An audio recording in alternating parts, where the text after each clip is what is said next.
ભાઈ લાઈન માં આવી ગયા ઓમાં ચાર ની થાય ભાઈ, બે જ છે, બે નાખી દે, ત્રણે ની થાય, બે જ છે, કેટલા નાખું, 650 નાખી દે। જુઓ, આ છે ખેડૂતો સાથેની ક્રૂર મજાકનું જીવંત દ્રશ્ય। બાલાસિનોર તાલુકાના ભાંથલા ચોકડી પર એક એગ્રો શોપના માલિકે ખેડૂતો પાસેથી ખુલ્લે આમ ઉગાડી લૂંટ ચલાવતો વિડીયો સોશિયલ મીડિયામાં વાયરલ થયો છે।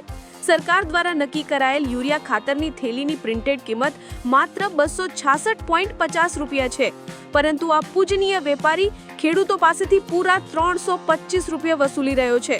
શું આ છે વિકસિત ભારતની ઓળખ? એટલે કે આ વેપારી એક થેલી પાછળ ખેડૂતના ખિસ્સામાંથી સીધા 58 રૂપિયા વધુ ખેંચી રહ્યો છે।